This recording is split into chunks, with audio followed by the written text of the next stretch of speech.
How you all. I hope आप सभी अच्छे से होंगे। आज हम क्लास 8 का न्यू चैप्टर स्टार्ट करने वाले हैं। नाम है प्लेइंग विथ नंबर्स। बड़ा इंपॉर्टेंट और आसान वाला चैप्टर है। कुछ इंपॉर्टेंट चीजें यहां पर हमें इस चैप्टर में पढ़ने हैं। तो जो चीजें हमें इसमें पढ़नी है बड़ी आसान है, कंसेप्ट बेस्ड है। अगर आपको ये इंट्रोडक्टरी पार्ट इसका समझ आया, समझ लेना आपका चैप्टर जो है वो खुद ब खुद आएगा। हमें क्या क्या इस चैप्टर में पढ़ना है, टेबल ऑफ कंटेंट में हमें सबसे पहले general and usual form of numbers पढ़नी है कि जनरल फॉर्म किसे कहते हैं और यूजुअल फॉर्म किसे कहते हैं, उनके बीच की डिफरेंस क्या है, कैसे हम जनरल फॉर्म को यूजुअल फॉर्म में चेंज करेंगे, यूजुअल फॉर्म को जनरल फॉर्म में चेंज करेंगे। ठीक है। उसके बाद इंपॉर्टेंट टॉपिक हमारे पास है टेस्ट ऑफ डिविजिबिलिटी। आपने क्लास 6-7 में डिविजिबिलिटी रूल्स पढ़े, वही यहां पर भी हमें थोड़ा सा डिस्कस करना है और उस बेस पे हमें कुछ इंपॉर्टेंट क्वेश्चंस है वो करने हैं। बहुत ही आसान है। और तीसरा हमारा है replacing alphabets by suitable numbers. ये मेरे पास जो इस चैप्टर की पहली एक्सरसाइज है वो इसी टॉपिक पे बेस्ड है। बेटा क्या है, replacing alphabets by suitable numbers. यानी कुछ ऐसी सिचुएशन दी गई होगी, उस सिचुएशन में हमें रिप्लेस करना है। यानी आपके पास कुछ अननोन्स होंगे यानी वेरिएबल्स होंगे, उसको हमें नंबर्स के फॉर्म में सूटेबल नंबर्स से रिप्लेस करना है। ध्यान से देखेंगे, जब हम एक एक करके इन चीजों को देखेंगे तभी आपको ये क्लियरली समझ आएगा कि हम किस बेस पे काम कर रहे हैं और क्या पढ़ रहे हैं। तो बिना टाइम वेस्ट करते हुए सबसे पहला जनरल एंड यूजुअल फॉर्म में बात करेंगे कि बेटा ये जनरल फॉर्म क्या होती है और ये यूजुअल फॉर्म क्या होती है। इस चीज को हमें देखना है। तो सबसे पहले डेफिनेशन देखेंगे, जनरल फॉर्म किसे कहते हैं, जनरल फॉर्म ऑफ नंबर्स किसे कहते हैं। ठीक है। तो सबसे पहले अगर हम ध्यान से देखेंगे कि जनरल फॉर्म क्या होती है बेटा, जनरल और यूजुअल फॉर्म देखेंगे। सबसे पहले इन दोनों के बीच में क्या डिफरेंस है, किस तरीके से हम जनरलाइज्ड फॉर्म को पहचान सकते हैं, किस तरीके से हम यूजुअल फॉर्म को देख सकते हैं। ठीक है। सबसे पहले अगर हम डेफिनेशन की ओर देखें, डेफिनेशन कह रही है a number is said to be in generalised form. एक नंबर जो है उसको हम तब जनरलाइज्ड फॉर्म में कह सकते हैं if it is expressed as the sum of product of its digits with their respective place values। बेटा आपने पता है कि हमारे पास कोई भी नंबर अगर हो, उस नंबर में हर एक डिजिट की एक प्लेस होती है यानी जगह होती है। बेटा उसको हम प्लेस वैल्यू कहते हैं। 6th में आपने प्लेस वैल्यू और फेस वैल्यू में पढ़ा होगा कि प्लेस वैल्यू क्या होती है। बेटा अगर मेरे पास मान लीजिए 1540 है, बेटा इसको हम कहते हैं ये डिजिट जो है ना ये 1s प्लेस पे है, ये 1s प्लेस पे है। इसी तरीके से ये 10s प्लेस पे है, ये 100 प्लेस पे है और ये 1000 प्लेस पे है। इसी तरीके से जितना भी नंबर बड़ा होगा अकॉर्डिंगली हर एक डिजिट जो है वो एक रेस्पेक्टिव प्लेस पे होगा। अब यहां पर जनरलाइज्ड फॉर्म में क्या है कि मेरा एक नंबर जो है उसको हम जनरलाइज्ड फॉर्म में लिख सकते हैं, कन्वर्ट कर सकते हैं। जैसे मैं एक नंबर लिखता हूं, कोई भी एक नंबर लीजिए, जैसे मैं यही लेता हूं 541537। मान लीजिए ये मेरे पास एक नंबर है। बेटा जनरलाइज्ड फॉर्म इस नंबर की क्या है, ध्यान से समझ लीजिएगा।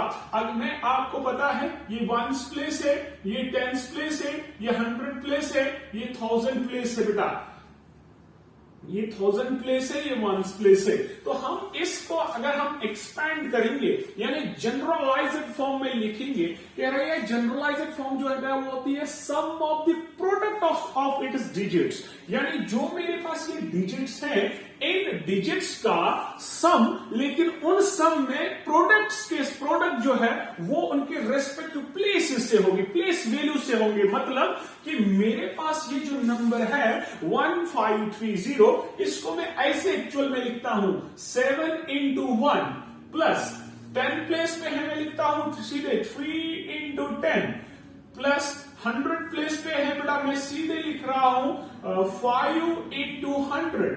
और इसी तरीके से मैं जब 1000 प्लेस की बात कर रहा हूं तो मैं ऐसे ही लिखता हूं 1 into 1000। लिखता हूं बच्चा कि नहीं? यानी मेरे पास जो ये फॉर्म है, इस फॉर्म को अगर हम देखेंगे, ये नीचे वाली फॉर्म यानी 1 into 1000, 5 into 100 plus 3 into 10 plus 7 into 1, तो ये मेरे पास जो ये नंबर है, इस नंबर को मैंने इस फॉर्म में चेंज किया। बेटा इस फॉर्म को हम कहते हैं जनरलाइज्ड फॉर्म। बेटा आपके पास क्वेश्चन आएगा बेटा कि आपके पास डिफरेंट नंबर्स होंगे, उन नंबर्स को हमें जनरलाइज्ड फॉर्म में कन्वर्ट करना है। बहुत ही आसान है बेटा। अगर मेरे पास ये क्वेश्चन है, क्या इसी तरीके से आपको क्वेश्चन एग्जाम में पूछा जा सकता है, कहीं पर भी पूछा जा सकता है, write the following in generalised form. बच्चा आपके पास यहां पर कुछ क्वेश्चंस है, आपके पास यहां पर कुछ नंबर्स है, इनको हमें जनरलाइज्ड फॉर्म में चेंज करना है। चलिए बिना टाइम वेस्ट करते हैं, अगर हम पहले पार्ट को देखेंगे, मेरा पहला पार्ट है 24। बेटा अगर मैं इस 24 को देखूं, ये एक 2 डिजिट नंबर है, यानी इसमें एक डिजिट 1s प्लेस पे होगा और दूसरा डिजिट जो बच्चा है वो 10s प्लेस पे होगा। यानी मेरा ये जो नंबर है, इसमें ये डिजिट 1s प्लेस पे है और इसमें ये डिजिट बेटा जो है 10s प्लेस पे है। और अगर मैं इसको जनरलाइज्ड फॉर्म में लिखना चाहूं तो इसको मैं सिंपल लिख सकता हूं बेटा, 4 को मल्टीप्लाई करेंगे इसके प्लेस वैल्यू के साथ यानी 1 के साथ, प्लस करेंगे बेटा क्या 2 into 10। तो बेटा ये मेरे पास इसकी जनरलाइज्ड फॉर्म हुई। समझ आया? अगर समझ नहीं आया वीडियो को रिवाइंड करिए और ये अच्छी तरीके से समझिए। बहुत ही ज्यादा सिंपल है, बहुत ही ज्यादा आसान है। क्लियर? तो अगर हम सेकंड पार्ट को देखें, बहुत ही इंपॉर्टेंट चीज है। ये मैंने ये एग्जाम्पल इसलिए बच्चा ली है क्योंकि मुझे इस एग्जाम्पल में कुछ करना है, क्योंकि जीरो बीच में है, तो इस जीरो के साथ किस तरीके से डील करें ध्यान से समझ लीजिएगा।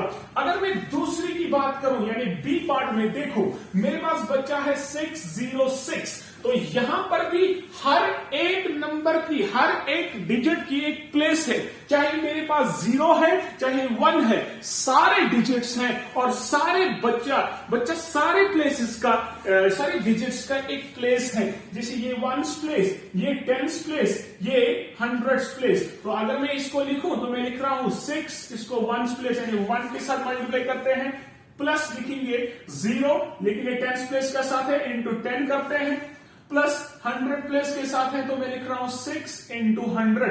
बेटा अगर हम ध्यान से देखेंगे, this is 600, this is 0, this is 6, तो 600 प्लस 0 प्लस 6 कितना हुआ 606। तो वही है, यानी आपको जो भी ये मेरे पास ये फॉर्म मिली, इसको हम कहते हैं generalised form of this 606 number. Clear? इसी तरीके से हम 1534 को लिख सकते हैं। ये बेटा आपके लिए है, आप इसको आराम से करिए और कमेंट सेक्शन में उसकी जनरलाइज्ड फॉर्म में लिखिएगा। ठीक है? सेकंड वन, अब मैंने नंबर को लिया, इस नंबर को मैंने जनरलाइज्ड फॉर्म में कन्वर्ट करा। अब मेरे पास कोई ऐसी ही जनरलाइज्ड फॉर्म वहां से दी गई है, मुझे उसको यूजुअल फॉर्म में लाना है, यानी ग्रे वापस एक नंबर में लाना है। जैसे मैं कहूं ये नंबर जो है, ये नंबर का ये जो फॉर्म है, दिस इज जनरलाइज्ड फॉर्म। लेकिन अगर मैं इस फॉर्म को फर्दर इसी नंबर में कन्वर्ट करूं, मैं इस नंबर को इस वाली जनरलाइज्ड फॉर्म का क्या यूजुअल फॉर्म कह सकता हूं। मतलब आपके पास यहां पर कुछ नंबर्स दिए गए हैं, आई होप ये आपने अच्छी तरीके से समझा होगा। नेक्स्ट अगर हम बात ध्यान से देखिएगा बच्चा, बहुत ही इंपॉर्टेंट और बहुत ही आसान है, डरने की जरूरत नहीं। मैथ्स बहुत ही आसान और बहुत ही कंसेप्चुअल बेस्ड है, तो डरना नहीं है, बाकी सब्जेक्ट से बहुत आसान है। बेटा ध्यान से समझ लीजिएगा, अगर हम बात कर रहे हैं किसकी, यूजुअल फॉर्म की, बेटा जो मेरे पास नंबर फॉर्म है, that number is known as the usual form in this chapter. Okay, for example, I have here this question. For example, A part की अगर हम बात करें बेटा, यहां पर है 10 into 5 प्लस है 6 और इसके साथ कुछ नहीं है तो 1 मल्टीप्लाई कर सकता हूं। अगर मैं ध्यान से देखूं, इसको मैं दो तरीके से डायरेक्टली भी लिख सकता हूं या कुछ स्टेप इन्वॉल्व करके। जैसे मैं लिखूं 10 into 5 होता है 50, प्लस 6 1 आर 6, तो ये 50 प्लस 6 तो 56 जो है इसकी यूजुअल फॉर्म होगी। बेटा ये जनरलाइज्ड फॉर्म वहां से दी गई है, मैंने इसको यूजुअल फॉर्म में कन्वर्ट करा। डायरेक्टली मैं लिख सकता हूं बेटा वंस प्लेस पे है 6 तो 6 ही लिखो, टेंस प्लेस पे क्या है, टेंस प्लेस पे है 5, देखो वंस प्लेस पे 6 तो 6 लिखा, टेंस प्लेस पे है 5 तो 5 लिखा, डायरेक्टली 56 हम लिख सकते हैं। आप डायरेक्ट भी लिख सकते हो बेटा, और आप ऐसे भी लिख सकते हो, ठीक है। अगर हम दूसरा पार्ट देखेंगे, दूसरा में मेरे पास है 100 into 7 plus 10 into 1 plus 8 into 1, ध्यान से समझ लीजिएगा बेटा।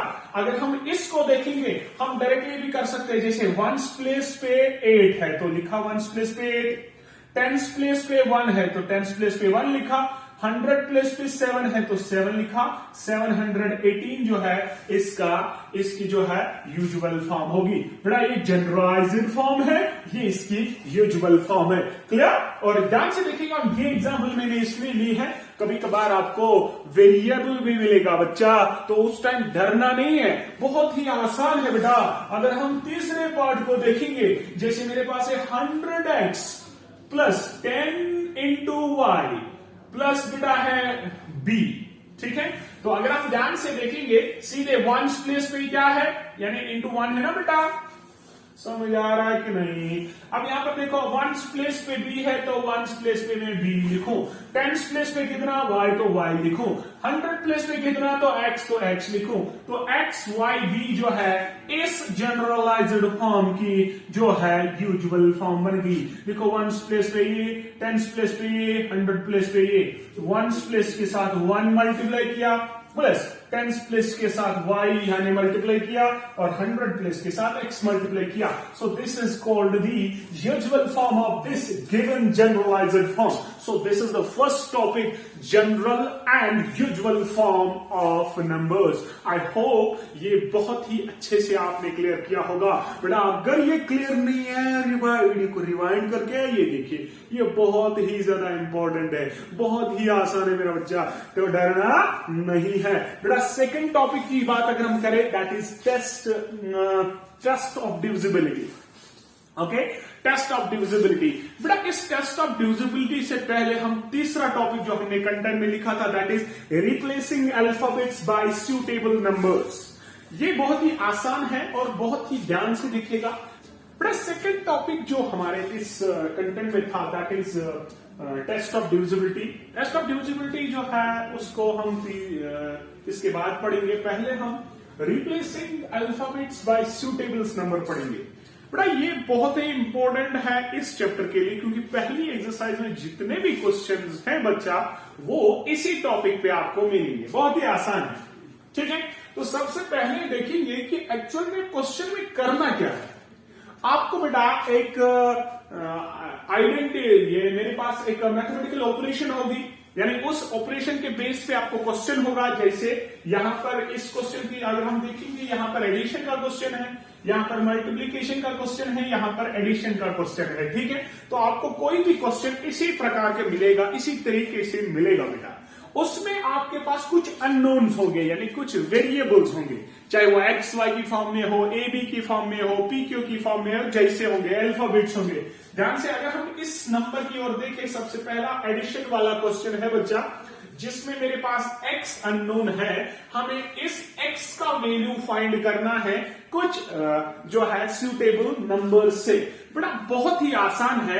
यहां पर मैं एग्जाम्पल के तौर पे आपको रूल सिखाऊंगा कि करना कैसे है। बड़ा एग्जाम में भी वैसे करना है, मतलब लिखना थोड़ा सा तरीका है। जब हम एक्सरसाइज पे आएंगे वहां पर हम देखेंगे कि किस तरीके से क्वेश्चन को लिखा जाता है, लेकिन यहां पर समझ लीजिएगा कंसेप्ट करते कैसे है बच्चा। यहां पर ध्यान से समझ लीजिएगा, मेरे पास है x31 x31, ठीक है बेटा। वहां पर आंसर भी दिया गया है। हमें सबसे पहले जो यहां पर x है, इस x को कोई पुट वैल्यू करना है, कुछ वैल्यू देना है, और वो वैल्यू ऐसा होना चाहिए कि जो आपके पास आंसर है वो सूटेबल होना चाहिए, वो आपको जो है बराबर आना चाहिए। ध्यान से समझ लीजिएगा, अगर मैं यहां पर कोई भी वैल्यू, मेरे पास डिजिट कितने हैं बेटा, डिजिट है 0 से 9 तक, यानी इन्हीं नंबर्स में कोई ना कोई नंबर इस वेरिएबल की जगह होगा, चाहे 1 हो 0 हो कुछ भी हो सकता है। चलो सबसे पहले अगर हम ध्यान से देखेंगे, समझ लीजिएगा कंसेप्ट करना क्या है, बड़ा बहुत ही ज्यादा आसान है। अगर हम x का वैल्यू 0 देते हैं, मन ही में ये चीज करनी है हमें। यहां पर आपको रफ अगर यूज करोगे भी वो अपने लिए करना है, ठीक है बच्चा। एग्जामिनर को आपका रफ नहीं चाहिए, उसका आपको आंसर चाहिए कि करना कैसे है, ठीक है बच्चा। कंसेप्ट समझ लीजिएगा, कंसेप्ट समझाना तो बाकी आराम से हो सकता है। बड़ा ध्यान से समझ लीजिएगा, अगर यहां पर हम x का वैल्यू 0 देंगे, 3 + 0 = 3, तो आंसर 1 है, यानी 0 वैल्यू नहीं है। अगर हम यहां पर 1 देंगे, 3 + 1 तो 4 होगा, कुछ नहीं होगा। 3 देंगे, 3 + 3 = 6, 4 देंगे, 3 + 4 + 7, 5 देंगे, 5 + 3 होता है 8, 6 देंगे, 6 + 3 9 होता है, 7 देंगे तो वो 10 होता है, 0 आएगा बच्चा। अगर हम यहां पर 8 देंगे, अगर मैं x का वैल्यू मान लीजिए 8 दूं, पुट x का वैल्यू में बेटा पुट करूंगा, x का वैल्यू कितना 8 में वैल्यू अगर पुट करूं तो यहां पर देखो क्या आएगा, यहां पर आएगा 8 + 3, बेटा वो क्या आएगा 11 आएगा, आएगा कि नहीं। अब जब 11 आया यानी यहां पर मैं 1 लिख सकता हूं, लेकिन 1 कहां पर जाएगा बच्चा, यहां पर जाएगा। अब यहां पर जो मैंने x का वैल्यू दिया है वही यहां पर आना चाहिए, क्योंकि वेरिएबल सेम है, ठीक है बच्चा। अब यहां पर 1 है, यहां पर 1 है, और यहां पर हमने 8x को दिया तो वो वैल्यू यहां पर भी देना है 8। तो जैसे देखते हैं वो क्या करेगा, 8 + 1 होता है 9 + 1 होता है 10, तो 0 आया, ऑब्वियसली सेटिस्फाई हो रहा है, यानी क्वेश्चन हमारा ठीक हो रहा है बेटा।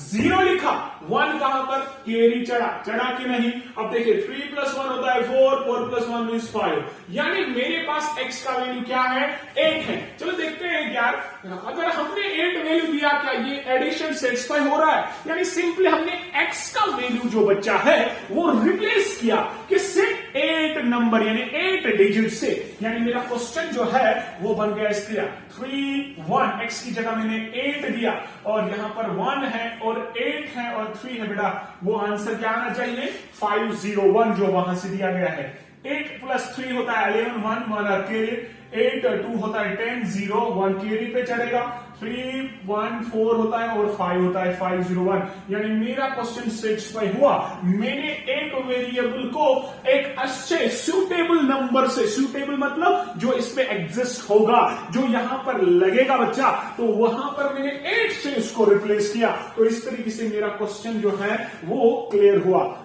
आई होप ये क्वेश्चन बहुत अच्छे से समझ आया होगा, अगर नहीं तो वीडियो रिवाइंड करिए और इसको प्लीज देखिए। नंबर सेकेंड एग्जाम्पल से आपको क्लियर हो जाएगा बच्चा, ध्यान से सुनिएगा। अब मेरे पास मल्टीप्लीकेशन है, बड़ा ध्यान से समझ लीजिएगा। जब इस तरीके का मल्टीप्लाई होगा ना तो अपने आसानी के लिए थोड़ा इसको ऐसे लिख सकते हैं into a, ठीक है, थोड़ा आसानी के लिए बेटा। अब यहां पर ध्यान से समझ लीजिएगा, मुझे जो ये a का वैल्यू सब्स्टिट्यूट करना है वो मेरे डिजिट्स में ही होगा, वो मेरे 0 से 9 डिजिट्स तक ही होगा। और बेटा अब जब मैं यहां पर वैल्यू दूं वही यहां पर आना चाहिए और आंसर भी कुछ होना चाहिए। तो इसका आंसर क्या है, तो इसका आंसर है 9a, ये बेटा गिवन है, यहां पर 9a है आंसर इसका। अब यहां पर ध्यान से समझ लीजिएगा, मैं अगर इस a का वैल्यू दूं तो a का वैल्यू यहां पर भी वही होना चाहिए और आंसर में भी वही होना चाहिए। सबसे पहले अगर हम 0 से स्टार्ट करेंगे, देखो यहां पर मैं अगर 0 दूं 0 × 0 0 होता है, हाँ तीनों सेटिस्फाई हो रहा है, लेकिन इसके साथ हो रहा है कि नहीं, देखो 0 × 1 0 होता है, यहाँ 9 है, तो इसका मतलब a का वैल्यू 0 नहीं हो सकता है बेटा, ध्यान से सुनिएगा। अब चलिए 1 देते हैं, अगर मैं इसका 1 दूं, इसमें भी 1 देना है और आंसर वहीं पर 1 भी आना चाहिए। 1 × 1 होता है 1, ऑब्वियसली आ रहा है, लेकिन अगर मैं 1 × 1 करूं वो 1 आता है, यहां पर 9 है तो 1 भी आंसर सेटिस्फाई नहीं होगा। तो 2 2 r 4 आएगा, वो भी नहीं होगा।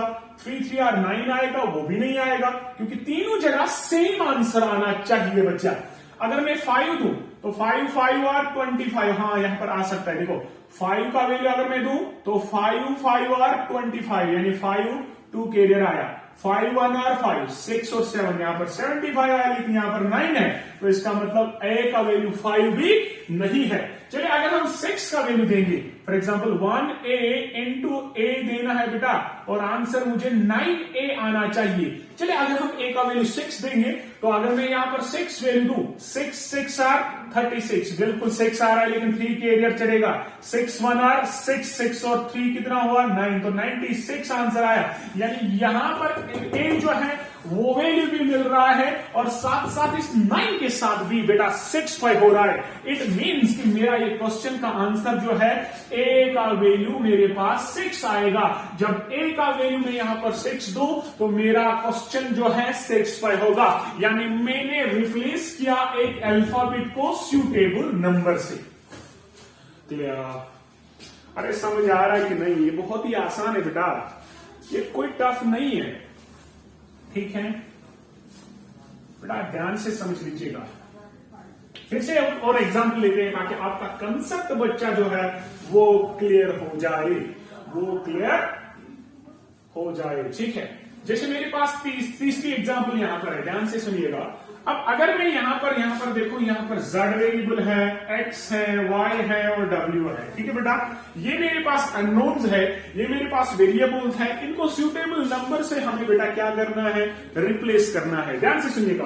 अगर मैं यहां पर देखो, यहां पर 1 है, यहां पर 5 है, इसका मतलब बड़ा ही नंबर होना चाहिए, यानी 10 से ज्यादा, तभी यहां पर 65 होगा। क्योंकि अगर मैं 1 दूं ये 6 आएगा, 2 दूं 7 आएगा, 3 दूं तो 8 आएगा। ठीक है, 4 दो 9 आएगा, 5 दो 10 यानी 0 आएगा।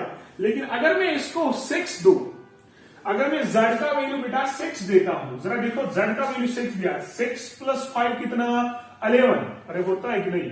1 कैरियर आया कि नहीं? अब यहां पर देखो, मुझे यहां पर 5 चाहिए। अब 8 और 1 कितना हुआ 9। अब 9 आया, वो इससे बड़ा है, इस मीन्स कि 10 से बड़ा वैल्यू होगा कि नहीं? यहां पर देखो 8 और 1 कितना हुआ 9, 10, 11, 12, 13, 14 एंड 15, तभी 5 आएगा ना जब 15 आएगा। यानी यहां पर भी y का वैल्यू 6 देना है, तभी यहां पर आंसर आएगा। देखो 8 और 6 14 हुआ, और 1 होता है 15, यानी 5 लिखा, 1 कैरी पे चढ़ा कि नहीं? अब अगर इस तरीके से हम इस थर्ड में देखेंगे, ध्यान से सुनिएगा, तो यहां पर है 5 प्लस 1 कितना हुआ 6, यहां पर मुझे 3 चाहिए, यानी यहां पर भी 10 से बड़ा वैल्यू ही है, 13 लाना है। ठीक से ध्यान से सुनिएगा। 5 प्लस 1 कितना हुआ 6, 7 8 9 10 11 12 13, यानी 7 चाहिए। यानी अगर मैं x का वैल्यू 7 दूं, देखो 7 प्लस 5 12, 12 और 1 13 हुआ, 3 1 आर कैरियर हुआ कि नहीं? अब यहां पर इसको मुझे 9 लाना है, 6 1 कितना हुआ 7, अब 2 चाहिए, वो मैं इसको दूं, तो 2 दूं, जब दूं देखो 6 1 होता है 7, 7 और 2 कितना हुआ 9। तो यहां पर आंसर मेरे पास ये आया।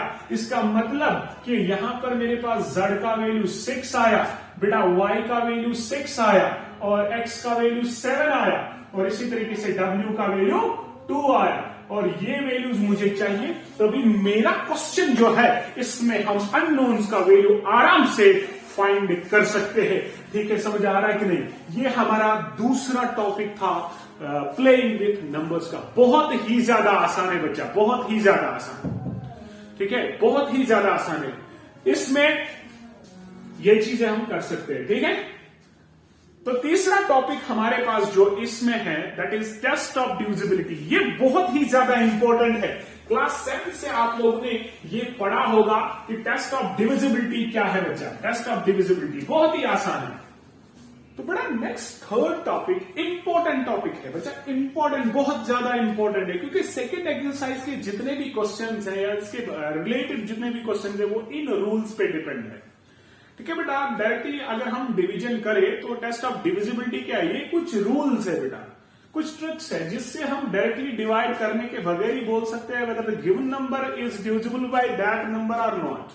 ठीक है, जैसे कुछ डिविजिबिलिटी रूल्स हैं, कुछ डिविजिबिलिटी रूल्स है, बहुत ही इंपॉर्टेंट है, बहुत ही आसान है, बहुत ही आसान है। सबसे पहले अगर हम देखेंगे divisibility, test of divisibility by 2, यानी ये बोल रहा है कि कब मेरा नंबर जो है डिविजिबल होगा 2 से। तो ध्यान से समझ लीजिएगा, अगर मेरे पास कोई भी नंबर हो, उस नंबर का लास्ट डिजिट, समझ लीजिएगा मैं टेस्ट ऑफ डिविजिबिलिटी 2 की बात कर रहा हूं, अगर उस नंबर का लास्ट डिजिट मेरे पास कोई भी इवन नंबर होगा, इवन नंबर होगा बच्चा, इवन नंबर होगा, जब भी मेरे पास कोई भी नंबर होगा उस नंबर का लास्ट डिजिट इवन नंबर है, यानी कि मेरे पास कोई भी इवन नंबर होगा, चाहे 2 हो, मेरे पास 4 हो, 6 है, 8 है, कुछ भी हो, लेकिन इवन नंबर हुआ ना तो वो नंबर जो है 2 से डिवाइड होगा ही होगा। जैसे मैं लिखूंगा 602, बेटा इवन नंबर है तो ऑब्वियसली ये 2 से डिवाइड एग्जैक्टली होगा, यानी रिमाइंडर 0 निकलेगा। 2 3 आर 6, समझ आ रहा है कि नहीं? 2 1 आर 2, तो 301 इसका आंसर है। It means this number is exactly divisible by 2, यानी सिंपली याद रखिए टेस्ट ऑफ डिविजिबिलिटी में एक नंबर 2 से एग्जैक्टली डिवाइड हो सकता है जब उसका लास्ट डिजिट इवन नंबर होगा। अगर लास्ट डिजिट नंबर का इवन हुआ तो आप डायरेक्टली कह सकते हो बेटा ये नंबर जो है ये 2 से एग्जैक्टली डिवाइड होगा। This is test of divisibility by 2। Number second, test of divisibility by 2 के बाद है डिविजिबिलिटी रूल ऑफ 3 and 9। मैंने ये साथ साथ क्यों लिखी है? क्योंकि आपको रिमेंबर करने में, आपको इसको मेमोराइज करने में आसानी होगी, क्योंकि ये दोनों सेम, एक तरीके के सेम नंबर्स है। ठीक है बच्चा, अब ये क्या है? देखो, अगर मेरे पास कोई भी नंबर है, अगर उस नंबर के जितने भी डिजिट्स होंगे उन डिजिट्स का सम मेरे पास कुछ भी आए, अगर वो 3 या 9 से डिवाइड होगा तब हम कह सकते हैं कि मेरा गिवन नंबर भी डिवाइड होगा। कुछ भी समझ नहीं आ रहा है। देखिए, अगर मान लीजिए मेरे पास कोई नंबर है 27, सबसे छोटा नंबर ही लेंगे, मेरे पास एक नंबर है, आपको पता नहीं ये डिविजिबल है 3 से कि नहीं, तो आप क्या करोगे? इन डिजिट्स का सम करोगे। मैं करूंगा 2 + 7, तो 2 + 7 कितना होता है? 9। मैं आप देखूंगा क्या ये 9 डिविजिबल है 3 से? हाँ बिल्कुल है। 3 1 आर 3, 3 3 आर 9, तो एग्जैक्टली डिवाइड हो रहा है। यानी जो मेरे पास गिवन नंबर है उन गिवन नंबर के डिजिट्स का जो सम है वो डिविजिबल है 3 से। इट मीन्स गिवन नंबर भी डिविजिबल होगा 3 से। यानी जब आपके पास कोई नंबर आएगा उस नंबर में, ध्यान से सुनिएगा, उस नंबर में आपको पता नहीं है ये डिविजिबल है 3 से कि नहीं, तो आपको क्या करना है? उन डिजिट्स का सम करिए, फिर देखिए जो सम करके आंसर आएगा क्या वो डिविजिबल है 3 से। अगर वो है तो आप उसको आराम से कह सकते हो गिवन नंबर भी डिविजिबल होगा 3 से। जैसे कोई और एग्जांपल लेंगे, जैसे मैं लेता हूं फॉर एग्जांपल 343, ये एक नंबर में ले रहा हूं मैं, देखो क्या ये डिविजिबल है 3 से? तो मैं क्या करूं बेटा, मुझे ये नहीं पता कि ये गिवन नंबर है ये डिविजिबल है 3 से कि नहीं, तो बेटा मैं सिंपली क्या करूं, मैं इस नंबर के डिजिट्स का सम करता हूं। यानी मैं करूंगा ऐसे। बेटा ये मैं लिख रहा क्यों? आपको ये माइंड में ही करना है। ठीक है, तो देखो 3 + 4 7, 7 + 3 कितना हुआ? 10। तो 10 जो है डिविजिबल है 3 से? नहीं, बिल्कुल नहीं है। अगर इसका सम 3 से डिविजिबल नहीं है तो हम डायरेक्टली कह सकते हैं बेटा ये नंबर भी 3 से डिविजिबल नहीं है। और ये हुआ test of divisibility of 3।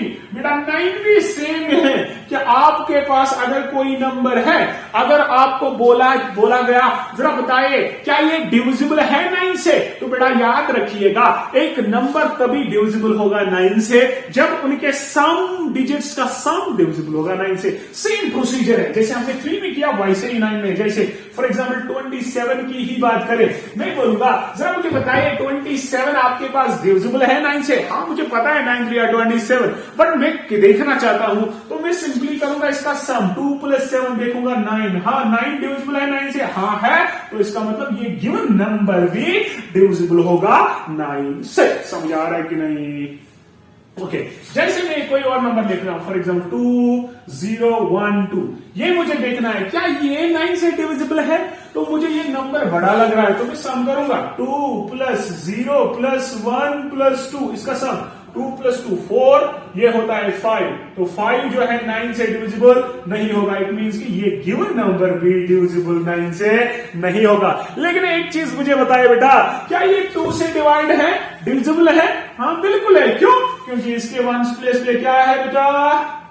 Even number बोला ना, जब लास्ट डिजिट यानी वंस प्लेस पे इवन नंबर होगा तो वो 2 से डिवाइड होगा। सो this is divisibility rule of 3 and 9। बेटा ये मैंने इसलिए से एक ही जगह लिखा क्योंकि ये सेम है। जब भी मेरे पास 3 से डिविजिबल देखना है तो सिंपली नंबर के डिजिट्स का सम करिए, अगर वो 3 से डिवाइड है तो गिवन नंबर भी 3 से डिविजिबल होगा। इसी तरीके से अगर मेरे पास 9 है, अगर सम 9 से डिविजिबल है तो इट मीन्स कि गिवन नंबर 9 से भी डिविजिबल होगा। समझ आ रहा है कि भाई, समझ आ रहा है कि नहीं? तो बहुत ही आसान है, अगर समझ नहीं आए तो रिवाइंड करके इनको आप लिख सकते हो। ठीक है, नेक्स्ट टेस्ट ऑफ डिविजिबिलिटी देखिए, बहुत ही इंपॉर्टेंट है बच्चा।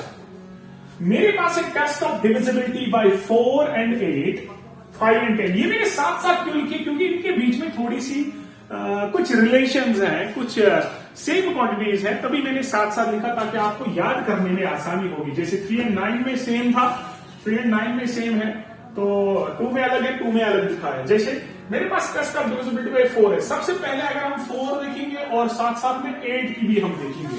ध्यान से सुनिएगा, जब मेरे पास एक नंबर होगा, आपको बोला जाए जरा बेटा बताइए क्या ये नंबर डिविजिबल बाय 4 है कि नहीं, तो सिंपली क्या करेंगे, ध्यान से सुनिएगा। कोई भी नंबर लेता हूं, जैसे मैं कोई नंबर ले रहा हूं बच्चा 42893921, कोई भी ये नंबर ले रहा हूं और यहां से भी कोई नंबर ले रहा हूं, यही नंबर ले रहे हैं 42833921। ये बड़ा नंबर है, डिवाइड करना आसान नहीं है, और आपको एग्जाम में ये देखना है कि क्या ये नंबर डिविजिबल बाय 4 से है कि 8 से है। तो इसके लिए टेस्ट ऑफ डिविजिबिलिटी क्या कहता है, ध्यान से सुनिएगा। टेस्ट ऑफ डिविजिबिलिटी बाय 4 में कह रहा है लास्ट 2 डिजिट्स। क्या मैंने बोला, ये इंपॉर्टेंट है, लास्ट 2 डिजिट बचा, और 8 में है लास्ट 3 डिजिट्स। लास्ट 3 डिजिट्स मैंने क्या बोला, last 2 digits and last 3 digits. Sir समझ नहीं आया, मैंने बोला लास्ट 2 डिजिट जो है, लास्ट 2 डिजिट्स, जो नंबर लास्ट 2 डिजिट से बनेगा, जो नंबर लास्ट 2 डिजिट से बनेगा, अगर वो डिविजिबल है 4 से, तो समझ लेना कि मेरा गिवन नंबर भी डिविजिबल है 4 से। मेरा लास्ट 2 डिजिट क्या है, 21, यानी नंबर 21 बना। क्या ये डिवाइड है 4 से? नहीं बेटा, ये डिवाइड नहीं है 4 से। तो अगर ये डिविजिबल 4 से नहीं है तो मैं कह सकता हूं ये गिवन नंबर भी डिविजिबल 4 से नहीं है। तो टेस्ट ऑफ डिविजिबिलिटी रूल यही कहता है बेटा, अगर मेरे पास नंबर है, उसके लास्ट 2 डिजिट जो है वो डिविजिबल नहीं है 4 से, इसका मतलब मेरा गिवन नंबर भी डिविजिबल 4 से नहीं होगा। This is test of divisibility by 4। अब 8 क्या है, सेम प्रोसीजर, लेकिन यहां पर 2 डिजिट था, यहां पर 3 डिजिट है। यहां पर जब 3 डिजिट से नंबर बनेगा, यानी 921, बेटा आप देखो ये 8 से डिविजिबल है।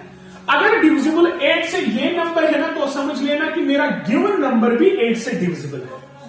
अगर हम यहां पर देखेंगे, यहां पर ये 8 से डिविजिबल है ही नहीं, इसका मतलब ये भी 8 से डिविजिबल नहीं है। सिंपल याद रखिए, 4 और 8 में, 4 में लास्ट 2 डिजिट से जो नंबर बनेगा, अगर वो डिविजिबल 4 है तो गिवन नंबर भी 4 से डिविजिबल होगा। नंबर सेकंड, अगर 8 वाले की हम देखें टेस्ट ऑफ डिविजिबिलिटी बाय 8, तो लास्ट 3 डिजिट अगर 8 से डिविजिबल है, इसका मतलब गिवन नंबर भी 8 से डिविजिबल है। क्लियर? बहुत ही आसान है। नाउ सेकंड, अगर हम देखेंगे यहां पर test of divisibility by 5 and 10, ये भी साथ साथ हम करेंगे। देखो, अगर मेरे पास 5 की यहां पर हम बात करेंगे, यहां पर 10 की बात करेंगे। ध्यान से सुनिएगा बच्चा, और यहां पर एक रिमार्क सुनिए बच्चा कि अगर एक नंबर जो है वो डिविजिबल 8 से है, अगर एक नंबर है वो 8 से डिविजिबल होगा तो कंफर्म वो 4 से भी डिविजिबल होगा। अगर एक नंबर 8 से डिविजिबल होगा, अगर एक नंबर 8 से डिविजिबल होगा तो कंफर्म वो 4 से डिविजिबल होगा। लेकिन अगर वो 8 से डिविजिबल है तो जरूरी नहीं है कि वो 4 से भी डिविजिबल होगा। जरूरी नहीं है, हो भी सकता है लेकिन जरूरी नहीं है। समझ आ रहा है? क्लियर? उसके बाद मेरे पास है डिविजिबिलिटी रूल ऑफ 5 and 10। तो 5 से याद रखिएगा, जब मेरे पास कोई भी नंबर होगा, उसके लास्ट डिजिट में, उसके लास्ट यानी वंस प्लेस पे नंबर होगा 0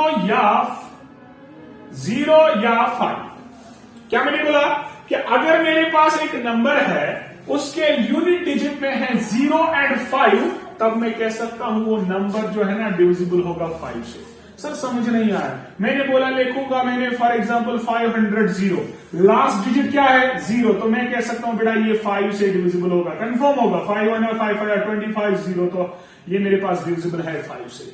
और अगर 5 हुआ, जैसे मेरे पास है 25, तो लास्ट डिजिट क्या बचा 5, तो इसका मतलब ये 5 से डिविजिबल होगा। तो अगर हम देखें तो ये 5 5 25, it means 25 is exactly divided by 5, it means 25 जो है ये डिविजिबल है 5 से।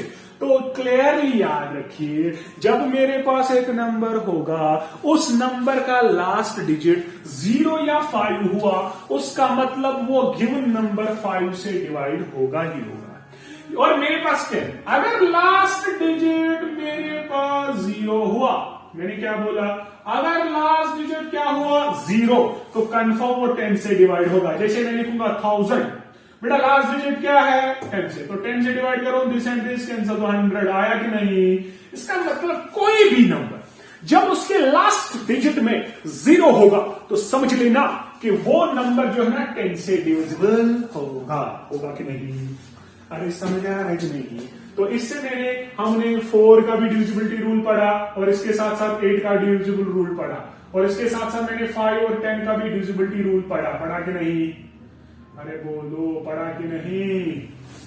ठीक है, अब बचे 7, मेरे पास बचा 7 और 11 का डिविजिबिलिटी रूल, ये 2 पढ़ेंगे।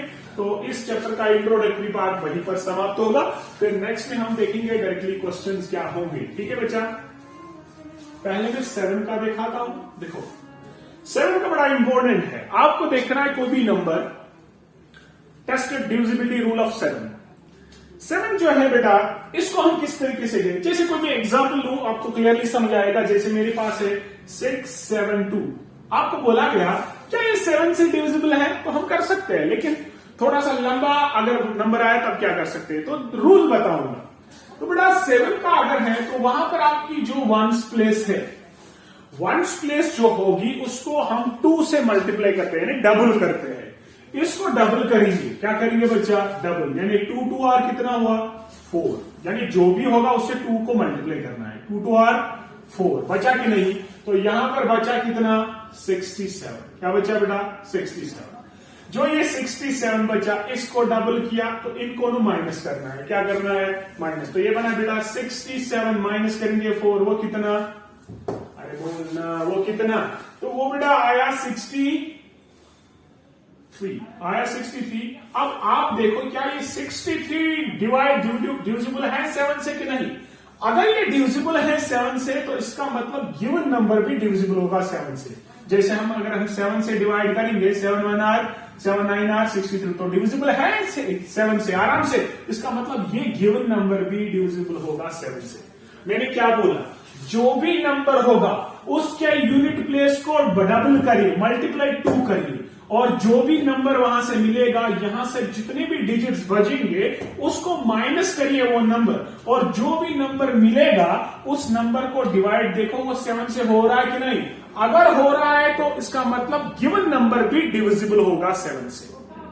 ठीक, और अगर आपको ये भी बड़ा नंबर आया तो फर्दर स्टेट, मान लीजिए 63 है, तो इसमें यूनिट डिजिट कितना, देखो कितना है, देखो 3 + 3, मैं करूंगा 3 × 2, ठीक है। यहां पर क्या बचा 6, तो मैंने कहा 6 माइनस 3 2 r 6, तो 6 - 6 0, 0 इज डिविजिबल बाय 7, 0 ऑब्वियसली है, तो है ना 0 आंसर। तो इट मींस कि मेरे पास 63 डिविजिबल है 7, इसका मतलब ये नंबर जो है डिविजिबल है 7 से। अरे है कि नहीं, ठीक है, समझ आया। सिंपली जो भी नंबर होगा उसके यूनिट प्लेस को डबल करिए, जो यहां से बचेंगे उनको माइनस करिए, जो नंबर मिलेगा अगर वो 7 से डिविजिबल है तो गिवन नंबर भी डिविजिबल होगा 7 से। ठीक है, उसके बाद 11 का, यानी लास्ट टॉपिक इस चैप्टर का, बहुत ही इंपॉर्टेंट है बच्चा। ठीक है, तो टेस्ट ऑफ डिविजिबिलिटी पर 11 बहुत ही आसान है। कोई भी नंबर एग्जाम्पल के तरीके से समझाऊंगा। फॉर एग्जाम्पल मेरे पास एग्जाम्पल है 8 6 3 4 7 8, ये मेरे पास कोई नंबर है। आपको बोला गया बेटा ये फाइंड करिए whether this number is divisible by 11 और नॉट। सिंपली याद रखिएगा, आप इसमें पहले वंस और टेंस प्लेस यहां से देखेंगे, वंस प्लेस और वहां से नंबरिंग करेंगे। जानिए मैं यहां पर देखो, ये फर्स्ट नंबर है 1 2 3 4 5 6 प्लेस पे, ठीक है। प्लेसेस है, ध्यान से समझ लीजिएगा, कंफ्यूज नहीं होना, ये प्लेसेस है, मैं समझा रहा हूं, ठीक है। तो आपको क्या करना है, सबसे पहले इनमें ऑड नंबर पोजीशन वाली निकालिए और इवन पोजीशन निकालिए। जैसे मैं निकालूंगा सबसे पहले ऑड 1 3 5 1 3 5, इसमें क्या क्या है, 8 है बेटा, 4 है बेटा, क्या है, 8 है बेटा, 4 है बेटा और 6 है, ठीक है। इनका सम करना है, ठीक है। 8 + 4 12 + 6 तो 18 हुआ बेटा। इसी तरीके से ये ऑड प्लेसेस हैं, तो ऑड प्लेसेस है, ऑड नंबर्स है, ऑड प्लेसेस है बेटा, ऑड नंबर वाली प्लेसेस। यहां से इवन वाली प्लेसेस लीजिए, ये और ये कितना देखिए, तो यहां पर देखिए ये होता है 7 + 3 + 8, तो 18 आया। इसका भी सम करना है, 7 + 3 कितना, 10 10 + 8 कितना हुआ, 18। बेटा जो ये नंबर है इसका सब्ट्रैक्शन करना है, 18 - 18 तो वो कितना आया, 0। अगर इन दोनों का सब्ट्रैक्शन 0 और 11 आया, अगर इन दो में नंबर से कोई आया, यहां पर 0 है, इट मींस कि गिवन नंबर 11 से डिविजिबल है, ठीक है। क्या बोला मैंने, नंबर जो होगा उसमें ऑड प्लेसेस निकालिए, इवन प्लेसेस निकालिए, उनको सम करिए, फिर जो आंसर आए उनका सब्ट्रैक्शन करना है। अगर सब्ट्रैक्शन का आंसर 0 या 11 आया तो समझ लेना कि मेरा गिवन नंबर 11 से डिविजिबल है, समझ आया। तो ये मेरे पास डिविजिबिलिटी रूल्स थे। तो हमने इस टॉपिक में 3 टॉपिक्स पढ़े, जनरल और यूजुअल फॉर्म क्या होती है, किस तरीके से कन्वर्ट करते हैं, सेकंड वन किस तरीके से हम वेरिएबल के एक सुटेबल नंबर से रिप्लेस करते हैं, third one test of divisibility rules पढ़े हैं। ये इंट्रोडक्टरी पार्ट था इस प्लेइंग विद नंबर्स का। इसके बाद इनके एक्सरसाइज जो भी क्वेश्चंस होंगे वो आएंगे नेक्स्ट वीडियो तक। Thank you, Allah Hafiz.